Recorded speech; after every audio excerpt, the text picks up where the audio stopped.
Hoje damos as boas-vindas aos alunos ingressantes dos cursos de especialização da Universidade Presbiteriana Mackenzie. Nesta noite, teremos a honra de receber o professor Luiz Wagner Hag, coordenador adjunto dos cursos de graduação na mobilidade EAD do Centro de Ciências Sociais e Aplicadas, que ministrará a palestra Bem-Estar e Produtividade. Gostaríamos de saudar os alunos do EAD que estão nos assistindo. Sejam todos bem-vindos.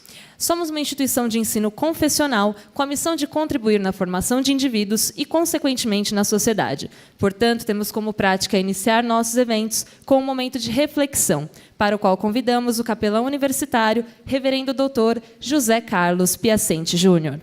De fato, vocês estão numa instituição que é conhecida pela sua excelência, pela sua capacidade, mas também é conhecida pelo seu ensino diferenciado, por possuir uma confessionalidade cristã.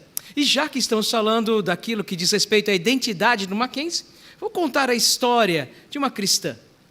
Uma cristã que nasceu em Viena, na Áustria, e já na sua infância tinha grandes sonhos. Ela desejava estudar física. Repare, uma mulher, no início do século XX, estudando física. Bom, ela entrou numa universidade, na Universidade de Viena, e estudou física. Não fez apenas um curso qualquer de física, não, ela se especializou em física nuclear e radioatividade. Daí, então, ela, com toda a sua coragem e com a sua capacidade, não há dúvida, foi procurar um emprego, mas não havia empregos para mulheres nas universidades, nem de Viena e nem da Alemanha. Foi então quando ela conheceu um certo homem chamado Otto Hahn. Otto Hahn era um grande pensador e um perito também em física. E ela trabalhou com ele por 30 anos, até que Otto Hahn foi reconhecido pela mais alta academia e recebeu o prêmio Nobel. E no dia, então, da premiação, quando foi laureado, ele tomou o microfone e falou das suas capacidades e da sua grandiosidade e nem sequer mencionou a pobre cristã. Houve muitos protestos e muita gente questionaram inclusive o erro da academia. A academia errou com esta jovem. Aliás, deixa eu falar o nome dela, né? Talvez você já a conheça. É Lise Meitner. Lise Meitner é reconhecida mundialmente pela sua capacidade com cálculos. Aliás, a fissão nuclear foi obtida pelos cálculos de Meitner. Essa cristã luterana nunca desistiu. Aliás, a história não deixa os seus heróis para trás. Pode ser que o Nobel não tenha reconhecido, mas se você tem uma tabela periódica, por favor, pegue-a, procure o elemento 109 e você vai encontrar o meitinério, sim, em homenagem a Meitner.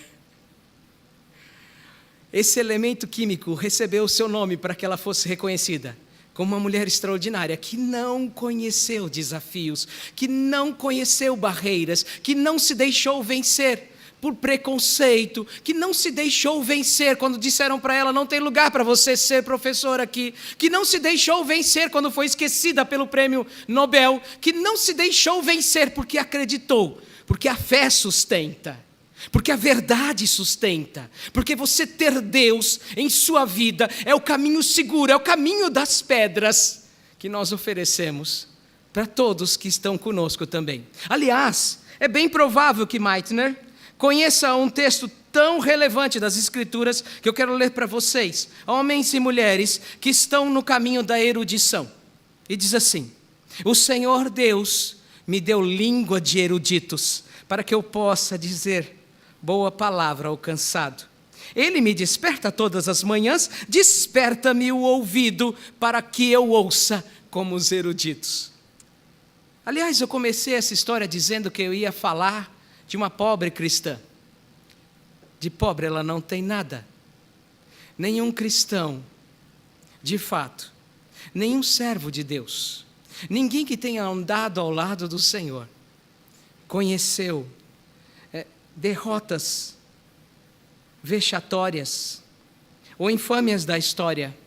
Pelo contrário, o bondoso Deus tem estado com eles, com os cristãos, os que fazem física, os que fazem física nuclear, os que são capazes de calcular a fissão nuclear, com você.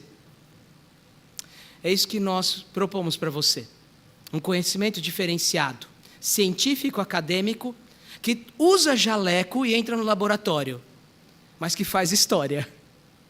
Quer deixar o seu nome na história? Percorra o caminho das pedras. O bondoso Deus te guiará. Que o Senhor te abençoe. Que Liz Meitner seja um exemplo em sua vida, na minha, em todos que desejam verdadeiramente vencer os desafios da vida.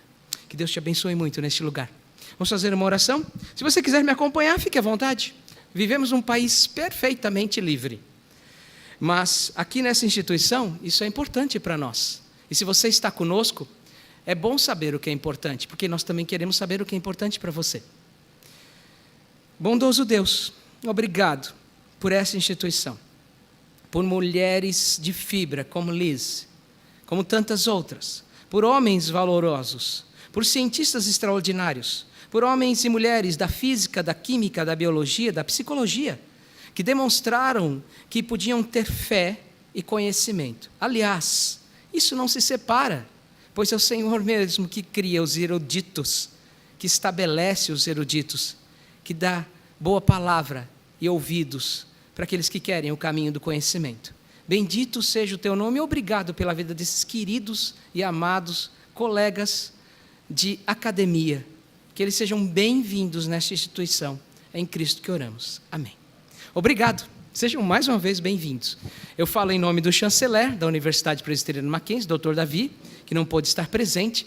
Se você quiser nos conhecer e conhecer um pouco mais da confessionalidade, estamos no prédio 11, na capelania, ou no 9º andar do prédio João Calvino. Você é muito bem-vindo para tomar um café comigo quando você quiser e para conversarmos um pouco. Que Deus te abençoe neste lugar e que você alcance os seus sonhos. Registramos e agradecemos a presença do excelentíssimo vice-reitor da Universidade Presbiteriana Mackenzie, professor Dr. Marco Túlio de Castro Vasconcelos, do pró-reitor de Extensão e Educação Continuada, professor Dr. Jorge Alexandre Onoda Peçanha, da coordenadora de cursos de Educação Continuada, professora doutora Natasha Bertoia, da coordenadora de Extensão, professora doutora Suzana Mesquita Barbosa, dos coordenadores e professores da pós-graduação Lato Sensu e dos demais docentes e discentes presentes. Convidamos agora para realizar sua saudação o vice-reitor da Universidade Presbiteriana Mackenzie, professor Dr. Marco Túlio de Castro Vasconcelos. Uma alegria mesmo estar aqui nesta noite, nessa recepção dos ingressantes dos cursos de especialização desse segundo semestre de 2017. Queremos dar as boas-vindas aos alunos que estão aqui conosco presencialmente e àqueles que também participam conosco a partir dessa data dos cursos à distância. Nós queremos saudar efusivamente o professor Jorge Onoda, que está conosco, nosso pró-reitor, também a professora Natasha Bertoia, que foi aqui já citada, e, em especial, nós queremos saudar o professor Luiz Wagner Hag, que é palestrante dessa noite, conforme todos já puderam ver, que vai abordar o tema bem-estar e produtividade. Agradecemos ao professor a sua disponibilidade, dedicação e parabenizamos já pelo seu trabalho. Queremos agradecer também ao professor Carlos Eduardo Gomes, que atuará como moderador do evento desta noite e também ele é coordenador dos cursos de Educação Continuada do Centro de Ciências Sociais e Aplicada dessa universidade. Para nós é um momento importante. Nós temos especial apreço por recebermos novos alunos. Vocês trazem sonhos, como já foi falado aqui, expectativas, esperanças, e nós desejamos, com o nosso trabalho, com a nossa experiência, com o nosso saber, atender a essas expectativas e esperanças que vocês trazem na sua formação. A nossa vida é um constante ensinar e um constante aprender. Nós nunca terminamos, a nossa escola ela não se termina, se conclui na graduação, nem numa segunda graduação, nem nesse processo que vocês estão acabando de iniciar.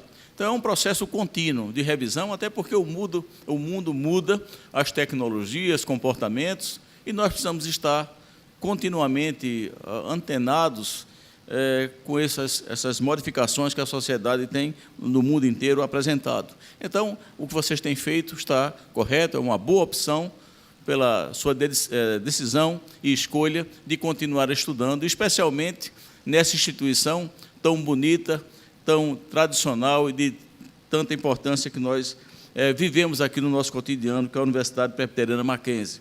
Mas creio que a oportunidade não é só de aprendizado, mas é de investir também em relacionamentos. E eu falo isso porque nós vivemos em sociedade, em grupos, nós precisamos uns dos outros, nós não somos autossuficientes, e vim participar de um curso desta ordem, provavelmente você vai ter a oportunidade de ajudar outras pessoas e também de ser ajudado, não é? Às vezes a gente passa por um curso de graduação e às vezes não consegue dominar tão bem aquela disciplina quantitativa, aquele ferramental, uma matemática financeira, e é difícil a gente voltar no tempo para buscar, mas quisera a cada um de nós, e queira Deus, que seja a oportunidade de você poder revisar conceitos e também atuar coletivamente para fazer com que o grupo inteiro da sua turma consiga crescer. E creio também que é uma oportunidade de você conquistar novos colegas e fortalecer seus vínculos profissionais e abrir outros horizontes. Esse momento aqui, ele tem ofertado a muitas pessoas saltos de qualidade na vida profissional, novas oportunidades, e eu espero que vocês também consigam ser exitosos nesse aspecto, mas também nos aspectos não só de experiências profissionais, mas também dos vínculos pessoais. Então, não vou me alongar mais, eu desejo que vocês tenham aqui, de fato, uma passagem extraordinária pelo Mackenzie, que vocês sejam felizes, que os cursos que vocês escolheram sejam extremamente abençoadores para a vida de vocês. E nós estaremos à disposição, sei que é o compromisso do professor Onoda, da professora Natasha, de todos aqueles que estão envolvidos com a gestão, planejamento, execução e avaliação dos cursos de especialização, de ter os melhores cursos para cada um de vocês.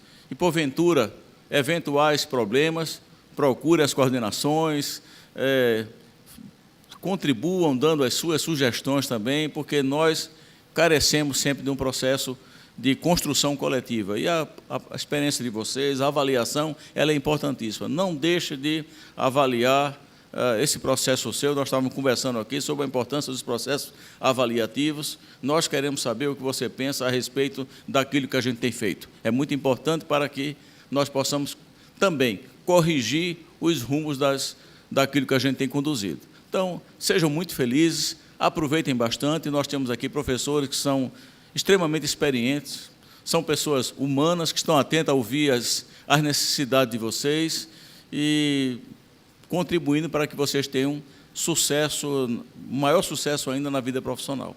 Então, muito obrigado pela atenção e desejo ao professor Hag uma excelente palestra. Muito obrigado.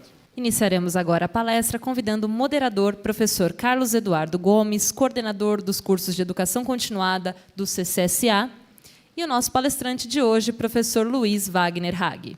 Eu só gostaria aqui de reforçar aqui as palavras, né, do reverendo José Carlos e do nosso vice-reitor Marco Túlio, de dar aqui as nossas saudações e boas-vindas a todos vocês que estão iniciando hoje, né, mais uma jornada, né, na vida. Esperamos que ao longo de toda essa trajetória que a gente vai ter, em torno de 18 meses, em torno de 3 semestres, vocês possam, de fato, que nós possamos contribuir efetivamente para o desenvolvimento profissional de todos vocês, né, para que a gente possa ter um convívio bastante harmônico, para que vocês possam usufruir o máximo da nossa infraestrutura, do nosso campus, das informações, das pesquisas que existem aqui, que são muito ricas, e que os professores que estarão com vocês a partir já de amanhã ou na semana que vem, né, possam, de fato, compartilhar, né, não só conhecimentos teóricos, mas também a vivência prática, né, desses profissionais, nos setores em que eles atuam.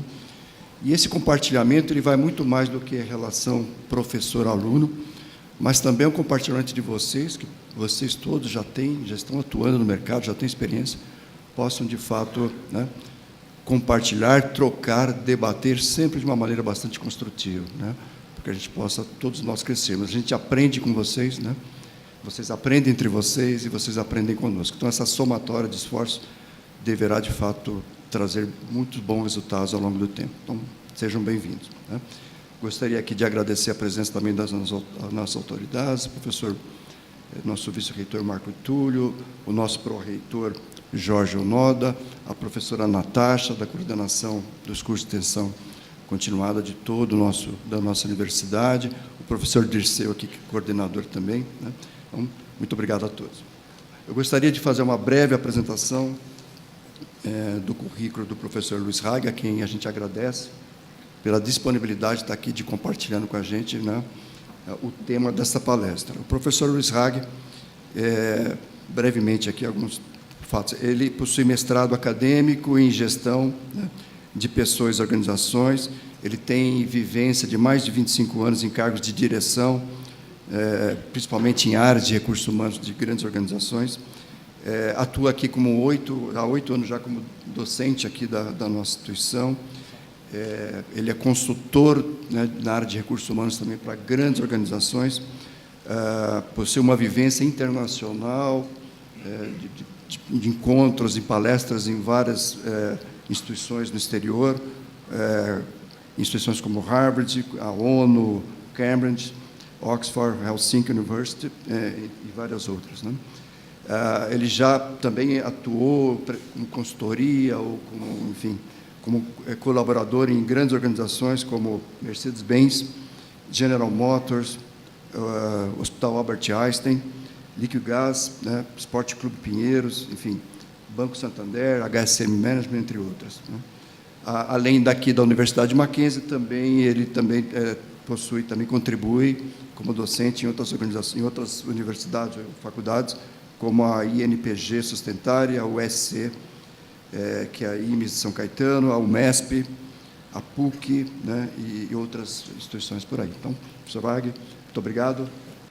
Aos presentes e ao pessoal que está assistindo a gente pela telinha, eu pedi para o Cadu dar uma reduzida na fala, porque senão vocês iam descobrir a minha idade. E se vocês descobrissem a minha idade, a credibilidade ia ficar meia prejudicada. Então, ele deu uma resumida aí no currículo. Mas nosso desafio hoje é bater um papo.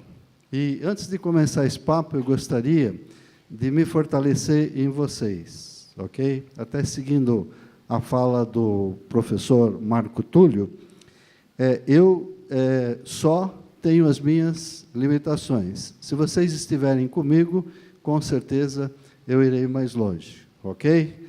Está feito o trato? Se vocês se sentirem à vontade, inclusive, podem se aproximar de mim, porque assim a nossa energia positiva ela é mais facilmente contaminada, né? Eu vou me aproveitar da energia positiva de vocês. Se vocês preferirem ficar onde estão, fiquem à vontade. Bom, tema bem-estar e produtividade. Eu tenho aí um conjunto de slides, eu até arrumei um colega aqui, o Felipe, que se colocou à disposição para me ajudar a passar os slides. Mas vamos bater um papinho, independente dos slides, e depois, se vocês quiserem os slides, a gente pode disponibilizar, ok? Felipe, se você quiser ficar lá do lado, aí você vai me dar uma mão. Eu costumo dizer para os mackenzistas, né, que eles são elite cultural. E eu gostaria de fazer uma reflexão com vocês em cima desse assunto. Quantos brasileiros nós somos? Aproximadamente. Quem me ajuda? Eu preciso da energia positiva de vocês e preciso do conhecimento de vocês também. Olha aí, ó, já apareceu a dica aqui, 208 milhões, parece que é o número mais recente, né? A gente falava em 200 milhões, mas parece que o número mais recente, 208 milhões. Quantas pessoas, ou quantas dessas pessoas, ou quantos desses brasileiros são formados num curso superior? Ou, deixa eu inverter um pouco a pergunta, quantos desses brasileiros estudam num curso de graduação, na opinião de vocês? Existem estatísticas que indicam que algo de 20% dos brasileiros estudam, fazem algum curso de graduação, algum curso em nível superior, ok? Quantos desses brasileiros são formados? Ou desses 20% que estudam, estatística do IBGE aponta quantos desses são formados? Algo em torno de, alguém sabe ou não? Algo em torno de 5%. Agora tem uma pergunta que eu faço como provocação. Aliás, eu vou fazer muitas provocações para que vocês vão formando as opiniões depois, tá? Não precisa formar opinião aqui, mas fica com aquele assunto na cabeça te martelando para pensar naquilo. Quantos desses 5% são formados numa universidade de primeira linha? Não tem estatística, né?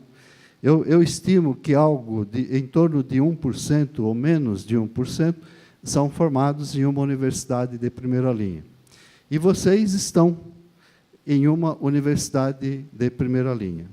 Então, isso nos leva à condição de elite cultural. Quando me perguntam se eu acredito no Brasil, a minha resposta é a seguinte: a tomar por base a performance, ou o conhecimento, ou a postura dos alunos do Mackenzie, eu tenho certeza que o Brasil terá um futuro brilhante. Só que nós somos uma parcela muito pequena da população. Isso nos leva à condição de elite cultural e nos leva a uma outra condição. Nós temos que ser formadores de opinião, nós temos que aprender, como o Cadu falou, entre nós mesmos, com os nossos professores, ou estudando por conta própria, e nós temos que procurar multiplicar as opiniões que a gente vai formando, ok? Porque existe uma parcela muito pequena da população brasileira que tem a felicidade ou tem a oportunidade de estar em uma escola de primeira linha. Estão comigo ou não? Coloquei um pensamento na cabeça de vocês? Então vamos a outro, tá? Existe verdade absoluta? Hã? Alguém respondeu ou eu ouvi alguém lá de fora? Diz para mim, existe verdade absoluta? Não, não existe. Se ela não é absoluta, ela é relativa. E se ela é relativa ao quê? Ao conhecimento que você tem sobre aquele assunto naquele momento. Ok? Então, eu não quero posar aqui como o dono da verdade. Na realidade, eu pesquiso esse assunto há mais de 15 anos. Eu tenho feito esta apresentação em muitas empresas, graças a Deus, pelo Mackenzie, e tenho colocado aí muitos gestores. A última palestra que nós tivemos pelo Mackenzie foi numa empresa montadora, falando para 200 gestores. E eles saíram de lá, olha, você, no mínimo, nos fez pensar muito nas nossas atitudes. E é esse exatamente o objetivo, ok? Que vocês pensem nas suas atitudes. Quando a gente fala de bem-estar, né, tem várias coisas que implicam bem-estar. Tem estar num ambiente limpo, organizado, arrumado, com uma temperatura ambiente agradável. Mas, e além disso, o que vem a ser bem-estar? Se você tem um ambiente com todas essas condições que eu falei, mas existe um péssimo relacionamento entre as pessoas, será que esse ambiente será um ambiente de bem-estar? Diz para mim. Não? Eu também acho que não. Se nós não temos um tratamento de nível adequado nas empresas onde nós trabalhamos, será que a nossa produtividade não estará prejudicada? Com certeza. Alguém sabe, por acaso, qual a posição do Brasil no ranking da produtividade mundial? Pode falar, quem sabe? Então, mas alguém tem alguma dica? É boa ou ruim, na opinião de vocês? É ruim, já ouvi aqui. Ó. Eu diria que é horrível, né? Porque o Brasil, segundo o último estudo de uma instituição que tem credibilidade, a Fundação Dom Cabral, é o 81º no ranking da competitividade mundial. O último estudo do Banco Mundial revela que o Brasil é 60º no ranking da competitividade mundial. Ok? Mas tem uma série de coisas que interferem na competitividade. Ok? Infraestrutura é uma delas, é lógico, com certeza. Agora, tem coisas que as empresas podem fazer, né, e não fazem por não terem conhecimento, e que poderiam melhorar, sem grandes investimentos, a produtividade do trabalhador brasileiro. Ok? E, em linhas gerais, é isso que eu vou tentar demonstrar para vocês. É um pensamento meu, uma pesquisa que eu faço há algo em torno de 15 anos, e um pouco dessas ideias eu quero trocar com vocês. E como começou isso? Eu não vou falar muito de mim, tá? Até porque outro dia eu assisti uma palestra aqui que eu achei horrível. Veio um executivo de uma empresa, ele tinha 1h30 para falar, ele ficou 1h25 minutos falando dele, né? E 5 minutos depois falando para os alunos. Eu falei, esse cara, acho que falaram errado o tema para ele, né? Não era para ele falar da biografia dele, era para falar de algum assunto específico. Mas eu fui promovido a gestor, eu era muito jovem, e eu fui me aconselhar, né? O pessoal chama isso hoje de coaching. Fui me aconselhar com pessoas que eram sêniores, pessoas que tinham mais experiência de vida e mais experiência profissional do que eu. E eles foram quase que unânimes, dizendo, Luiz Wagner, aqui me chamam de Hag, lá me chamavam de Luiz Wagner, vai estudar sobre comportamento humano. Eu fui, gostei e estudo até hoje, né? E tem uma palavrinha que eu tenho omitido, que é neurociências, né? Porque ela está ficando meia avacalhada, que está por trás de tudo que eu vou mostrar para vocês. Ok? E eu vou começar falando um pouco de futebol. Ok? Parece que futebol é a paixão do brasileiro, né? Quem é o técnico da seleção brasileira hoje? Felipe, segura aí. Não precisa mudar, não. Segura aí. Quem que é o técnico da seleção brasileira de futebol? Eu falei futebol, né? É o Tite, não é verdade? Quem era o técnico da seleção brasileira antes do Tite? Vocês estão escondendo o jogo aí. O brasileiro adora futebol, não querem... Ou vocês não querem trocar energia comigo hoje? Precisa. Antes do Tite era o Dunga. Como é que estava a seleção brasileira tendo o Dunga como técnico?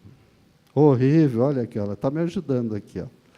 Horrível, estava credibilidade em baixa, não ganhava de ninguém, né? Nem dos times mais fraquinhos, estava arriscado, inclusive, a não se classificar para a Copa do Mundo que vai ser lá na Rússia. De repente, algum iluminado, né, falou assim, ô Dunga, cai fora. Você já teve a tua chance, aliás, a segunda, né? E não deu certo. E o Tite estava indo muito bem no Corinthians, né? Então levaram o Tite para a seleção brasileira. Bom, a mesma seleção, o que aconteceu com a mesma seleção nas mãos do Tite? Ele não mudou muito os jogadores. Praticamente a mesma seleção, um ou outro, talvez ele tenha ajustado, né? Mas a seleção brasileira hoje é a primeira no ranking da FIFA. E estava desacreditada, correndo o risco de não se classificar para a Copa do Mundo.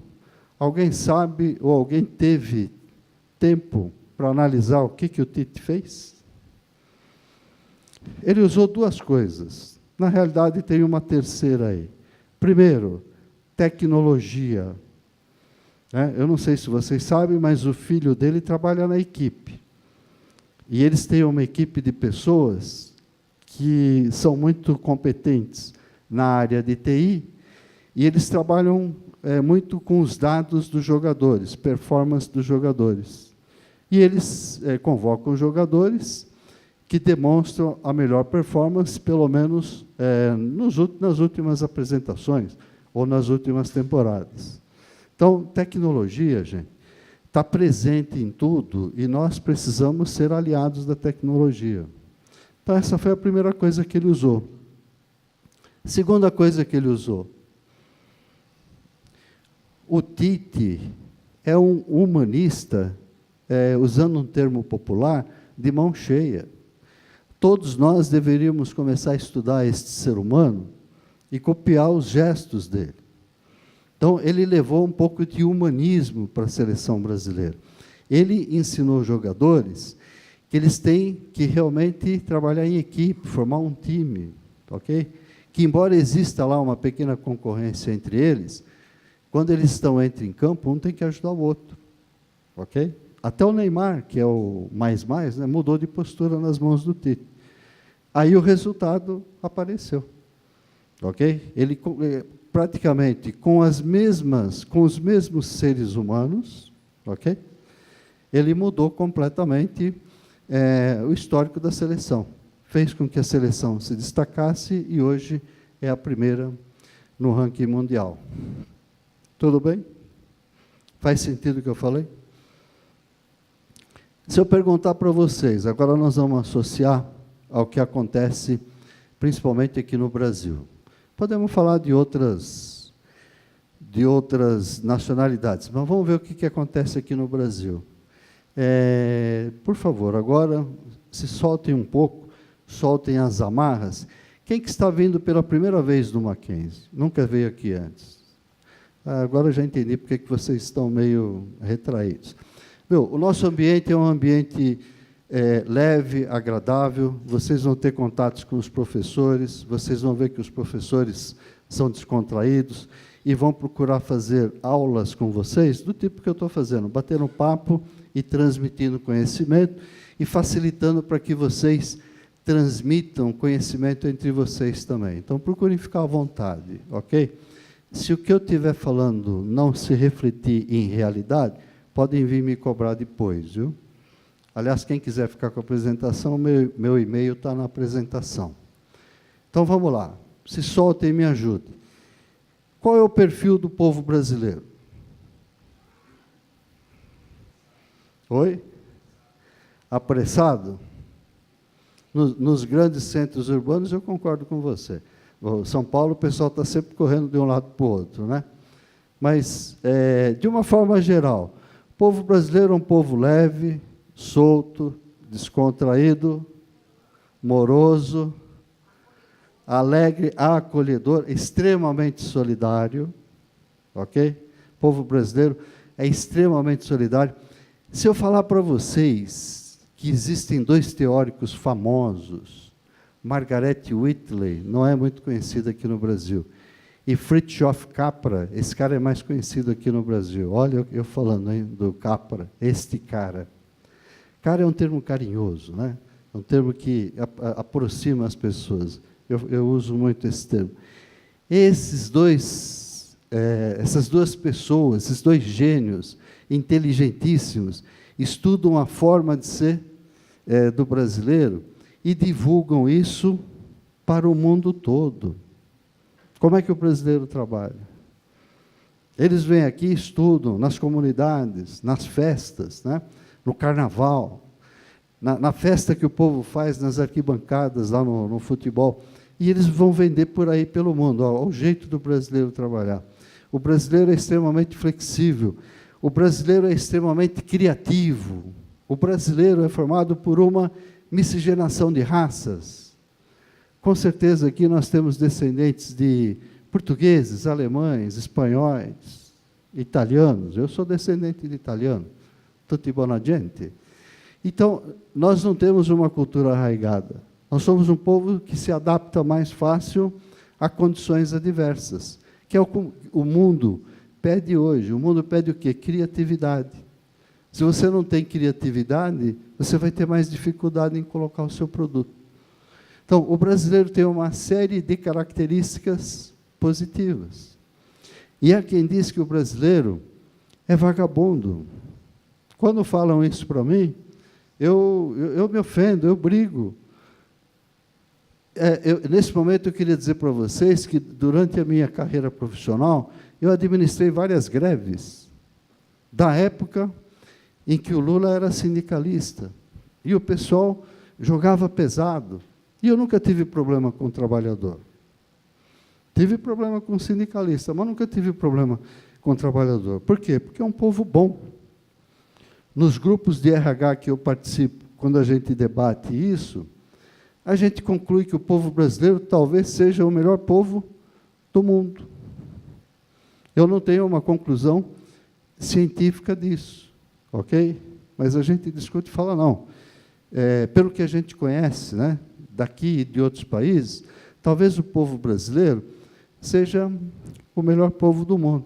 Bom, mas por que o raio da produtividade nossa é ruim? Então, vamos lá. Aí o brasileiro vai trabalhar, né? Como é que é a gestão nas empresas? Pode falar, viu? Ele está filmando lá, mas depois, se tiver alguma coisa que precisa apagar, a gente apaga, não tem problema nenhum. Pode gravar também, não tem problema nenhum. Como é que são os gestores, ou a maioria dos gestores? Qual é o estilo de gestão que predomina nas empresas? Oi? Ou só o resultado, né? Visa só o resultado. E o bem-estar? O bem-estar é problema dele, nós queremos resultado aqui. Aliás, você me lembrou de falar uma coisa. Há pouco tempo eu assisti uma palestra de um executivo de RH, e ele começou assim, negócio é negócio, tem que dar resultado. Eu já levantei a mão. Eu falei, não, mas para quem que é o resultado? Ele falou, para a empresa. Eu falei, está errado o teu pensamento.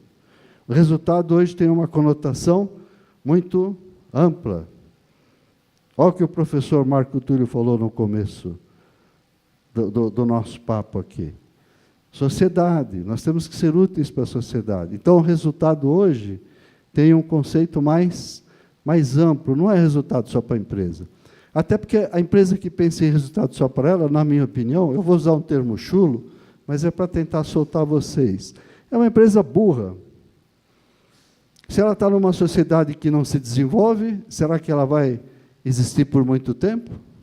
Acho que não, né? Ela vai ter que sair daqui e vai procurar outros lugares.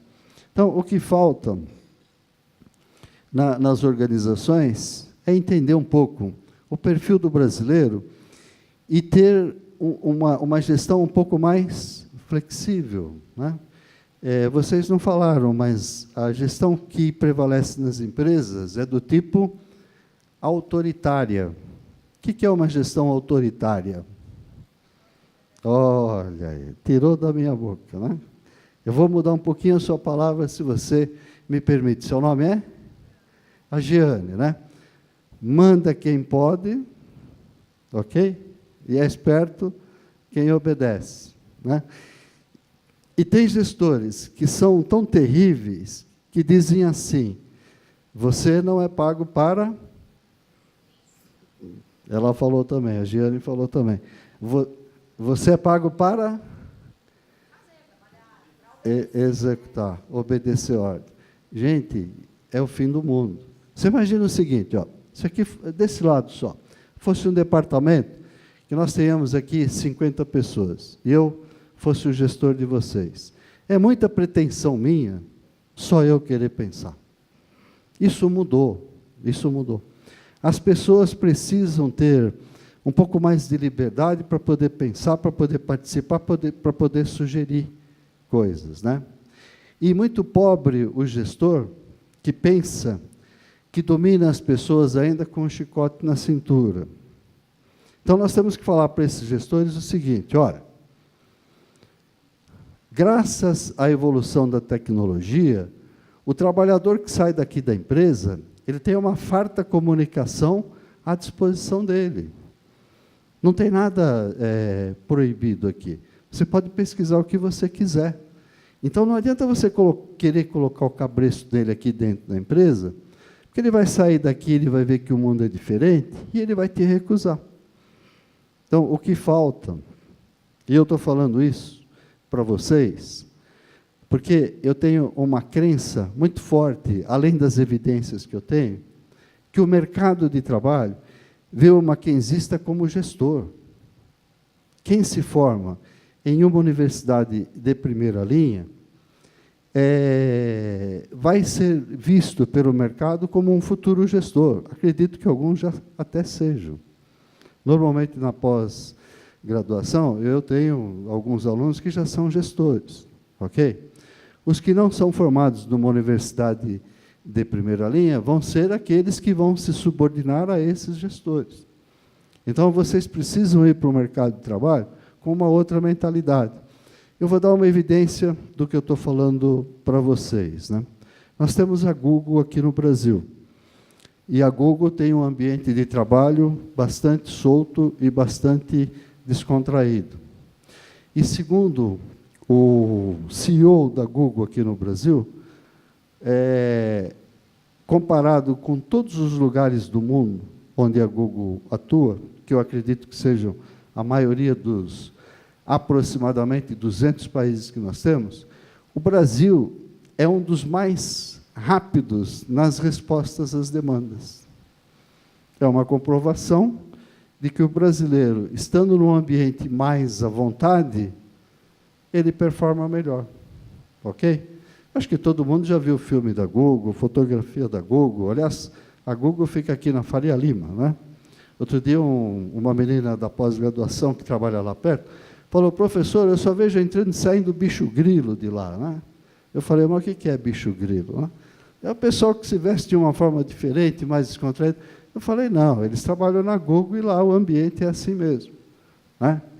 Tem lá o aquário, a banheira para o cara sentar, jogos, guloseimas, para que o cara se sinta à vontade. E segundo o CEO da Google, o Brasil é um dos países mais rápidos na resposta às demandas que eles recebem. Ok? Então, eu quis demonstrar para vocês, eu quis dar algumas evidências para vocês, de que o brasileiro é um bom trabalhador. O Brasil precisa melhorar muito a sua produtividade para se destacar na competitividade. Tem coisas que são difíceis de fazer e tem coisas que são mais fáceis de fazer. Normalmente as empresas jogam a culpa nas coisas que são difíceis de mudar, por exemplo, diminuir o encargo, que tira também a competitividade e a produtividade do Brasil, e se esquecem, né, ou evitam tratar de assuntos comportamentais no ambiente de trabalho. Por que vocês acham que isso acontece? Por que vocês acham que as empresas evitam tratar de assuntos comportamentais no ambiente de trabalho?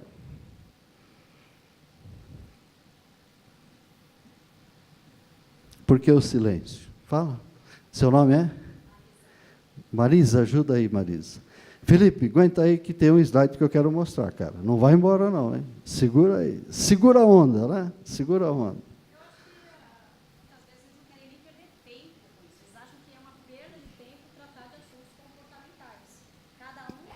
Olha o que ela está falando. Todo mundo ouviu? Fala aqui, Marisa. Muitas empresas acham que isso é uma perda de tempo, tratar de assuntos comportamentais. Cada um que se vire com a sua família, em sua casa, tem que chegar ali, na empresa, e virar um robô. Olha só, hein? O que ela falou é muito, muito forte. Por que nós vamos numa empresa? Quem é que diz para mim? Por que nós vamos trabalhar numa empresa? Por que vocês vão trabalhar numa empresa? Quer que eu pontue? Isso está dentro da disciplina comportamento organizacional. Primeiro, você quer se desenvolver profissionalmente. Segundo, você quer se desenvolver socialmente, gente. Lugar de trabalho é lugar de desenvolvimento social também. Né? Uma namorada que eu tive, eu conheci no ambiente de trabalho. Ok? Então, é um lugar de convívio social, desenvolvimento social também. Ok? E mais algumas coisas, Nós vamos lá para trabalhar em equipes para atingir resultados corporativos. Faz sentido ou não? Ok? Nós vamos trabalhar em agrupamento de pessoas. E nós temos que aprender a respeitar a diversidade. As pessoas são diferentes.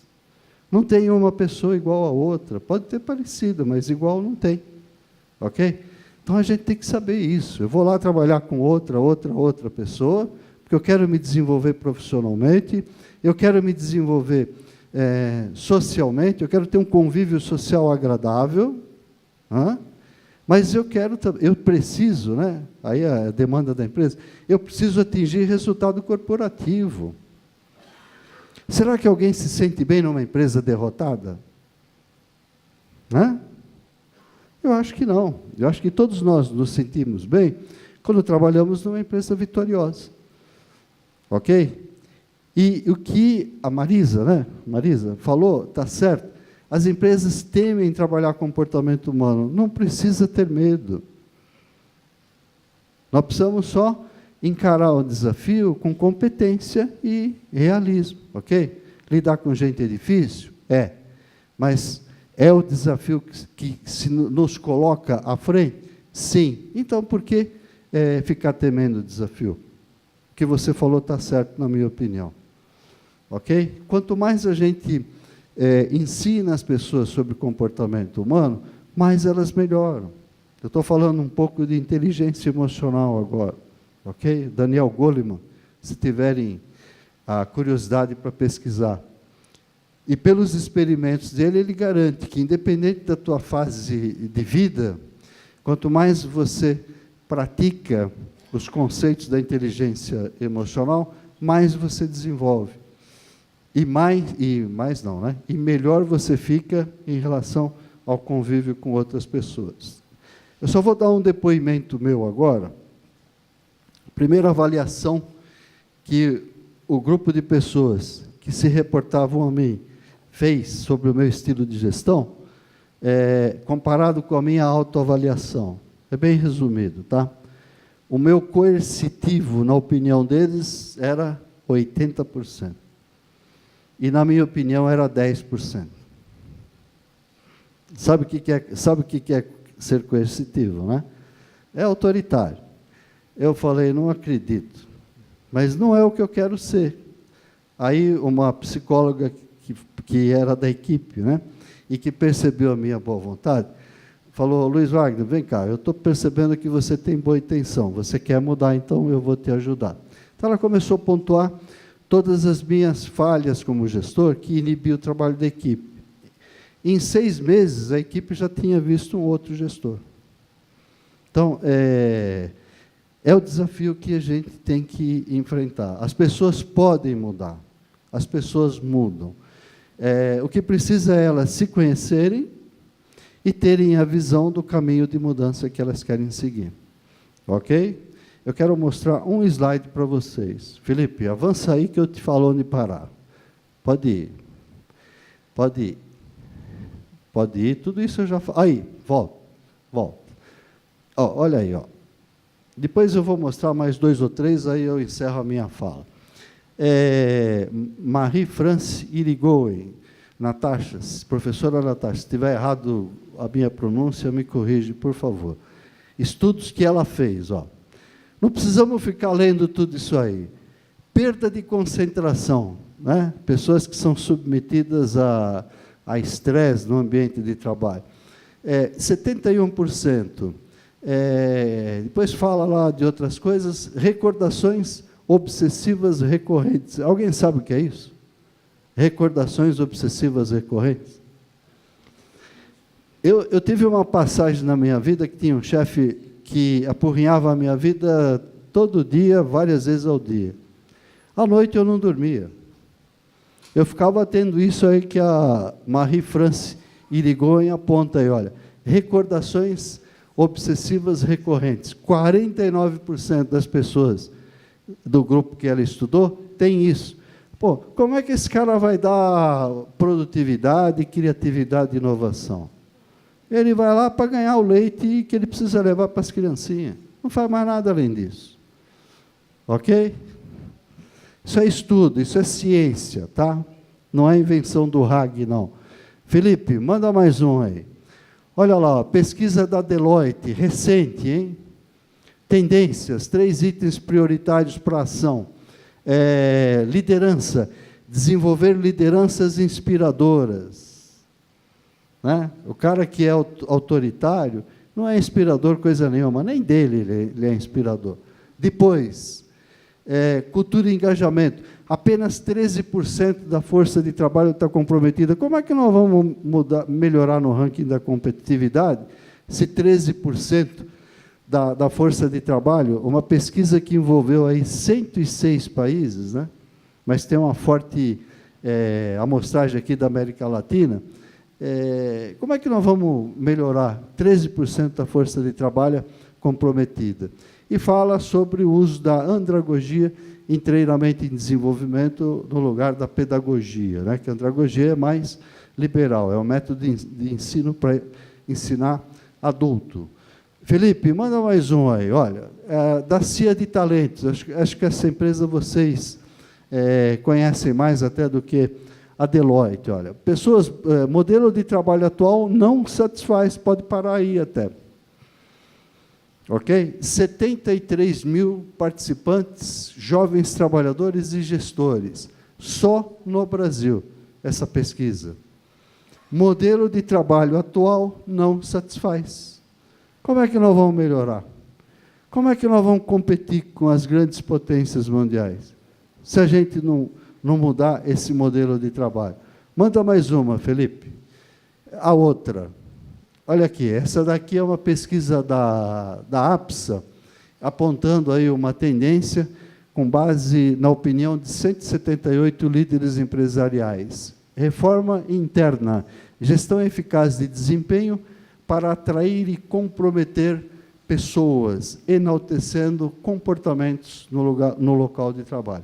Então, olha, a mensagem que fica é a seguinte: a empresa não precisa ter medo mais de fazer esse trabalho, né? Primeiro, não custa muito dinheiro. Segundo, as pesquisas indicam a necessidade desse trabalho. Ok? E é o desafio que eu deixo para vocês, que, na minha opinião, são os futuros gestores. Considerem as pessoas, né? Porque o resultado ou o diferencial não virá da máquina, não virá do robô, ok? O diferencial virá das pessoas. E eu aproveito também para dizer o seguinte: se alguém pensa que as máquinas substituirão o homem, eu tenho uma péssima notícia para vocês, tá? Até ontem à noite, eu não sei quantos cientistas estão trabalhando nisso, mas até ontem à noite, nenhum cientista tinha descoberto como reproduzir o cérebro humano em um computador. Porque o funcionamento do cérebro humano é completamente diferente do funcionamento do computador, ok? O computador funciona com base em um comando. E o ser humano, vocês sabem com base no que ele funciona? Oi? Isso, falou e dizeu. Emoção. Tá? Motivação significa motivar a ação. Então, se o computador funciona com base em um comando, o ser humano funciona com base na emoção. E tem gente que acha que a emoção deve ser proibida no ambiente de trabalho.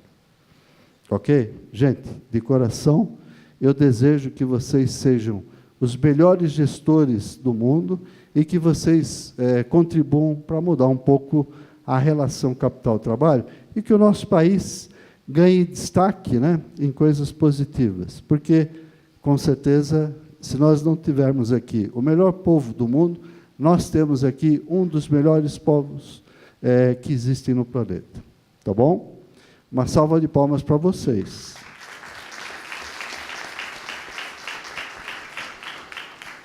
Se vocês quiserem perguntar alguma coisa, estou à disposição. Pode provocar.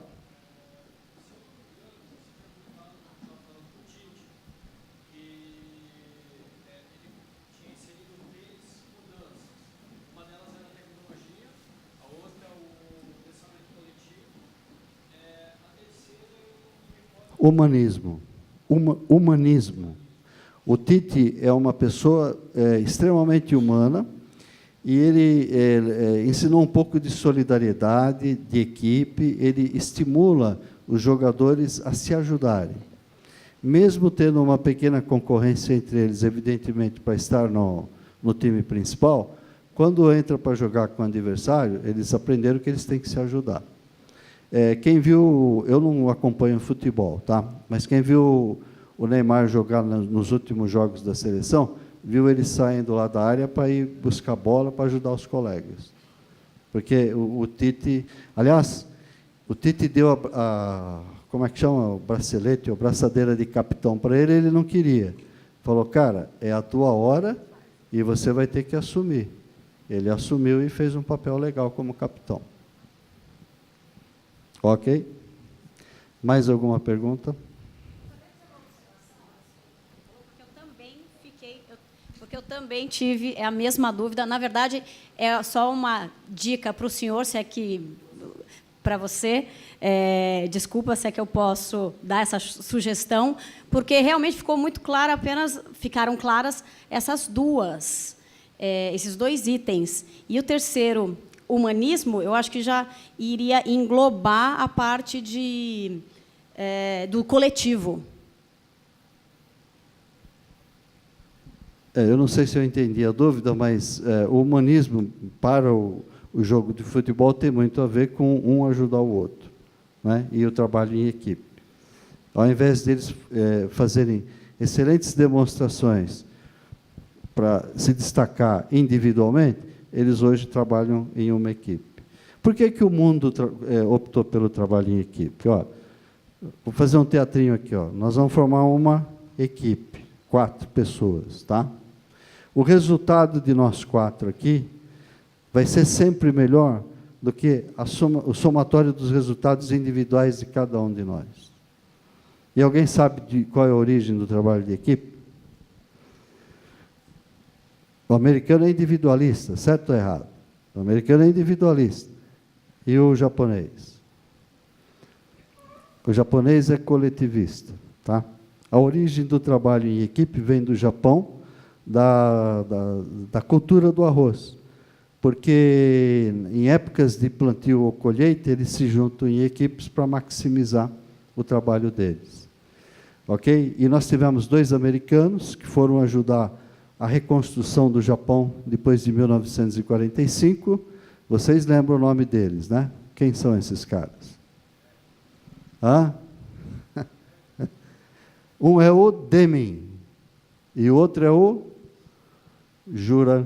Deming e Juran foram lá para o Japão, americanos, ok? E missão, vamos ajudar a reconstruir o Japão. Só que eles são inteligentes. E antes eles foram aprender um pouco da cultura japonesa. Resultado, inundaram o mundo com conceitos de qualidade, que são usados até hoje em larga escala. E a receita é o coletivismo, que esses caras aprenderam com o japonês com base na cultura do arroz. Por isso que eu falei que eu queria a energia de vocês, porque junto com vocês eu posso mais. Sozinho eu tenho mais limitações. Agora, junto com vocês, eu vou mais longe. Ok? Diga, meu anjo.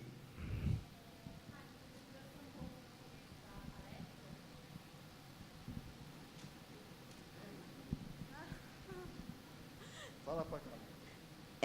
Você trouxe um pouco no começo da palestra uma provocação sobre a formação das pessoas, desenvolvimento acadêmico. Como que você relaciona? Você falou sobre bem-estar e produtividade. Como você relaciona, como você linka, qual que é o seu pensamento em relação ao desenvolvimento acadêmico com bem-estar e produtividade? Tudo o que eu falei é válido para a sala de aula, sim ou não?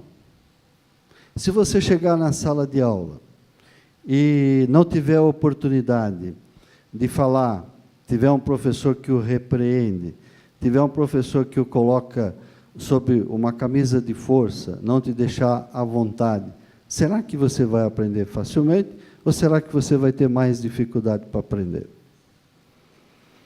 Como é que faziam com os alunos no passado? Botava de joelho no milho, não é assim? Será que isso ajudava ao aprendizado? A ciência diz que não. Tá?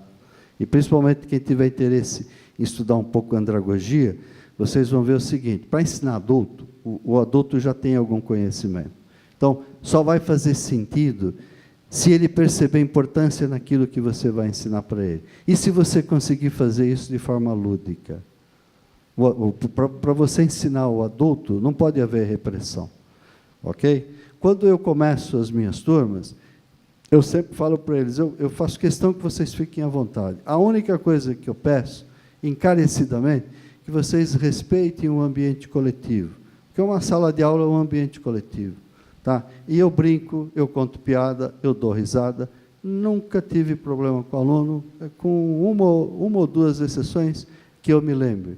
Aliás, eu vi uma carinha balançando a cabeça, fazendo um sim, né? Que já esteve comigo aqui no Mackenzie, na pós-graduação. Então, é a minha forma de ser, deixar os alunos à vontade. E o que mais me deixa feliz, é que ao final de um semestre, ou ao final de 2 ou 3 meses, eu vejo os alunos repetindo os conceitos ou atuando da postura como eu orientei. Percebeu? Então, se você está num ambiente leve, solto e descontraído, você incorpora o aprendizado de forma natural. Ok? Quando o Cadu me apresentou, falou um pouco da minha experiência, eu estive visitando a Universidade de Helsinki, na Finlândia. Né? E quando eu falei de avaliação, prova lá, o menino que estava comigo, ele não entendeu bem.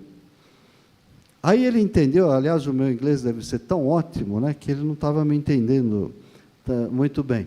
Então, ele falou, não, professor, aqui o professor acompanha o desenvolvimento dos grupos de alunos depois de aplicar uma teoria.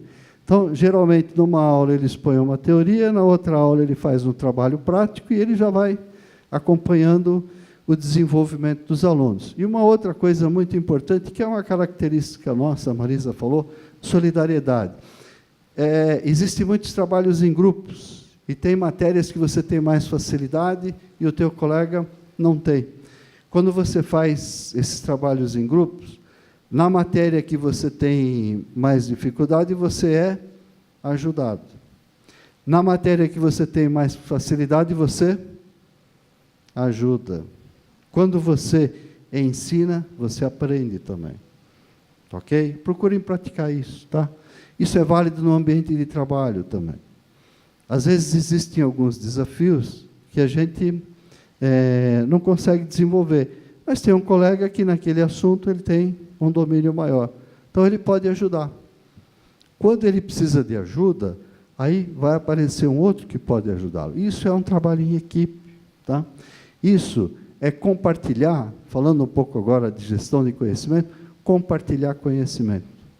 Na medida que a gente compartilha conhecimento, nós nos fortalecemos como equipe. Respondido? Então, tá bom.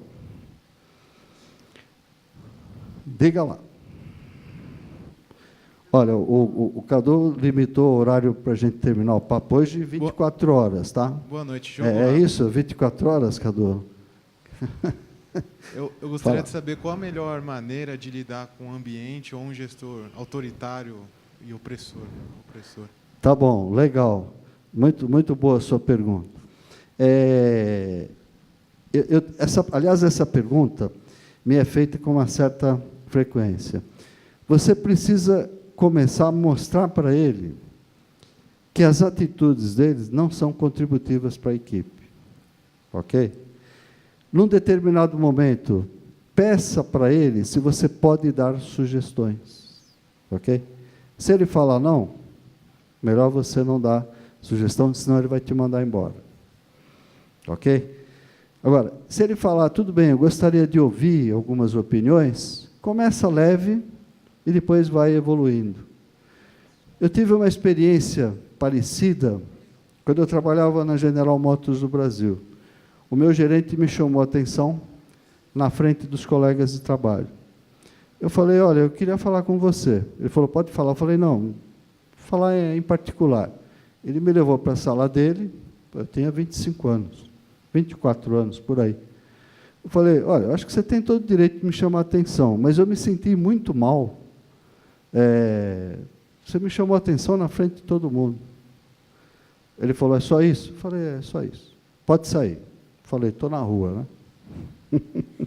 Primeiro pensamento que veio na minha cabeça, você acabou de fazer uma grande besteira, está na rua.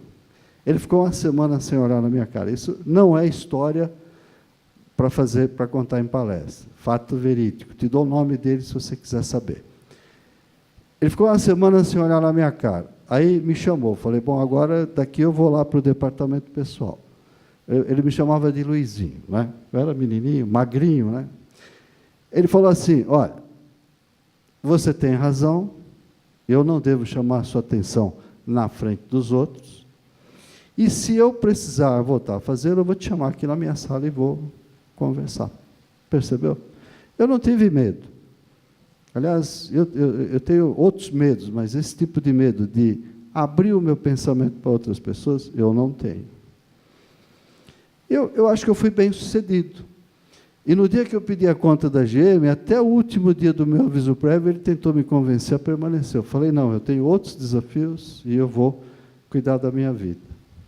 E durante muitos anos eu ainda mantive contato com ele.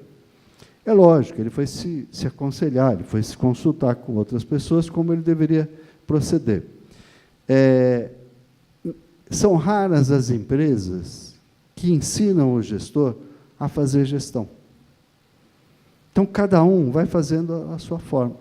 E existe uma máxima, um pensamento máximo aqui no Brasil, que é errado, e a ciência já prova que é errado, que o brasileiro só funciona bem quando submetido à pressão. E é um pensamento equivocado.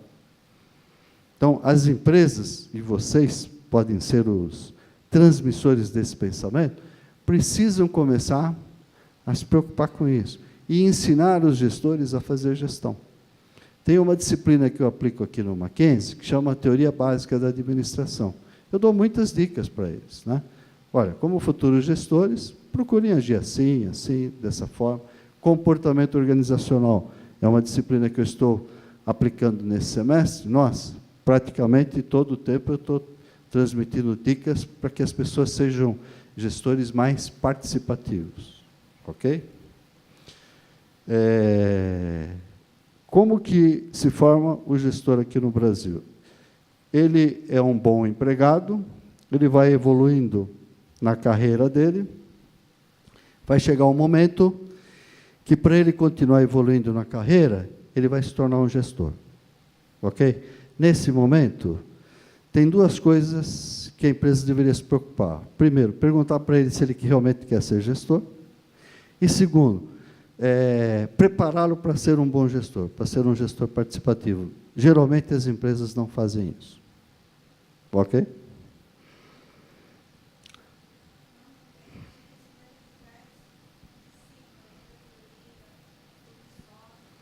Sim, porque existe o pensamento que vem de cima para baixo, que o brasileiro só funciona na base da pressão. E isso não é verdade. Ok?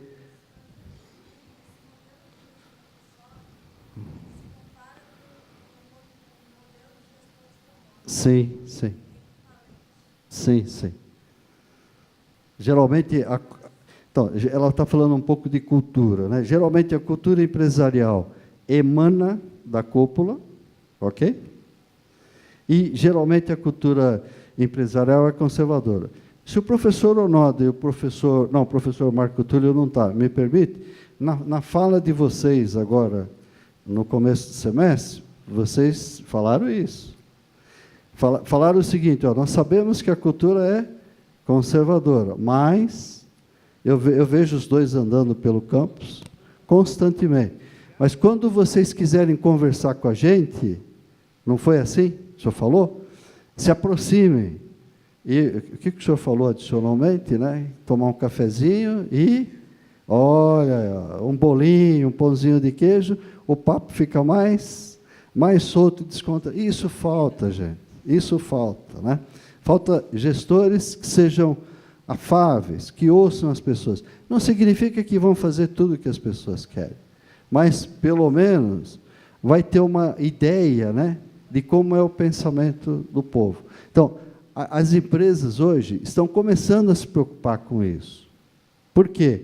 Porque as pessoas podem fazer a diferença. Então, elas estão começando a se preocupar com isso por um outro motivo, que é a história das gerações, tá? O conflito de gerações no ambiente de trabalho.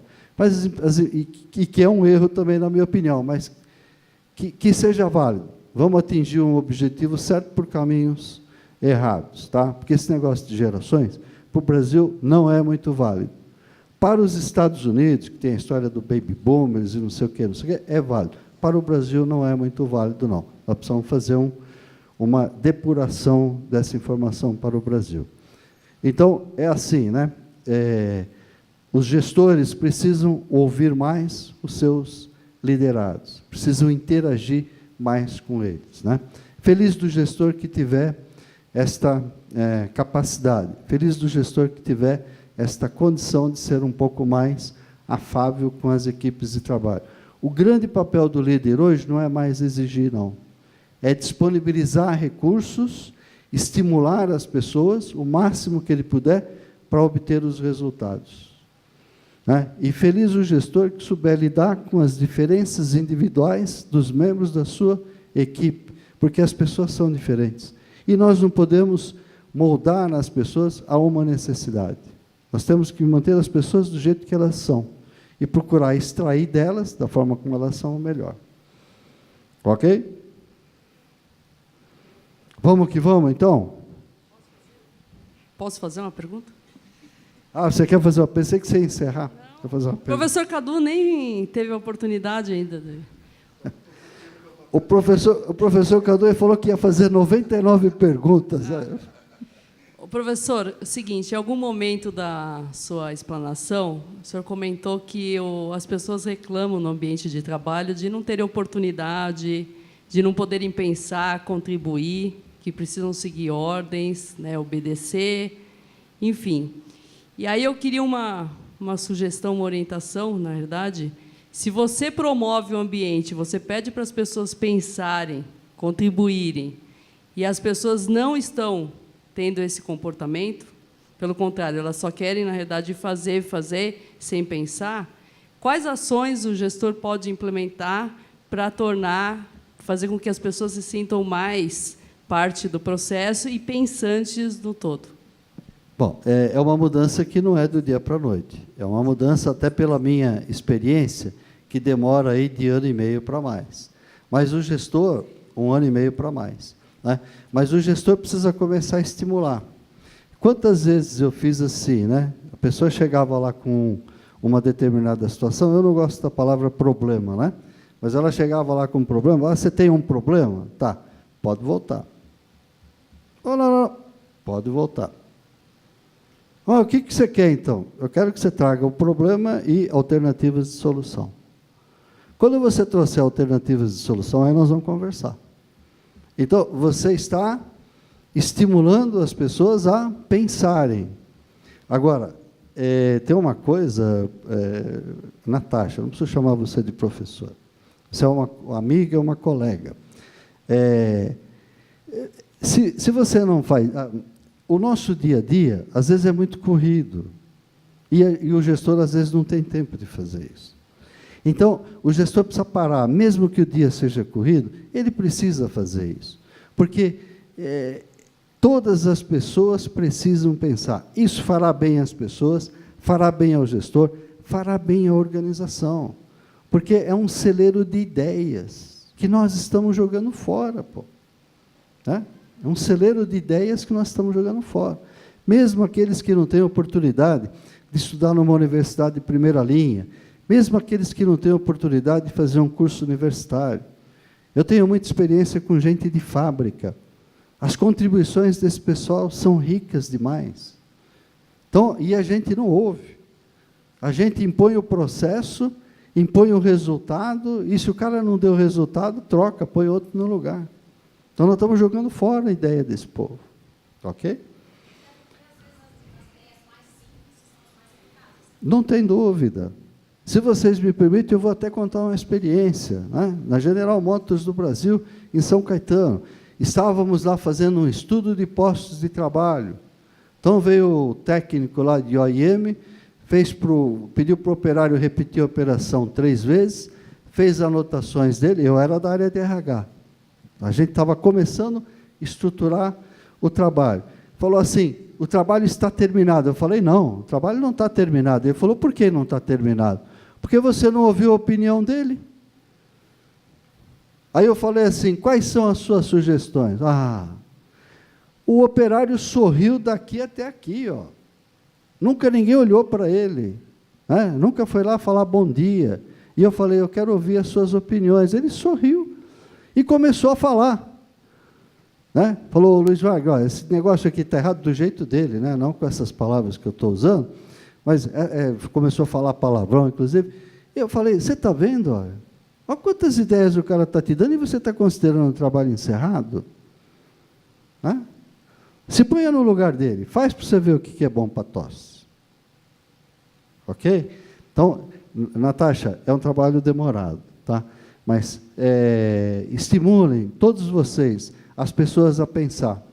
Porque quando você estimula as pessoas a pensar, você está ativando o celeiro de ideias. Vamos que vamos? Chega! Vocês querem perguntar mais alguma coisa ou não? Foi legal o nosso papo?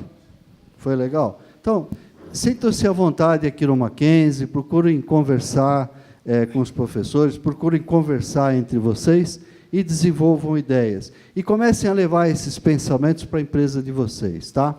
Muito obrigado, a gente se vê por aí. Acho que a conversa foi tão interessante e a interação aí de vocês foi tão bacana que eu fiquei frustrado que eu não consegui executar a minha função de mediador. Eu tinha perguntas, mas eu acho que não, brincadeira, mas assim, eu acho que foi muito, muito interessante, né, essa reflexão que o professor Hag permitiu para a gente hoje, né?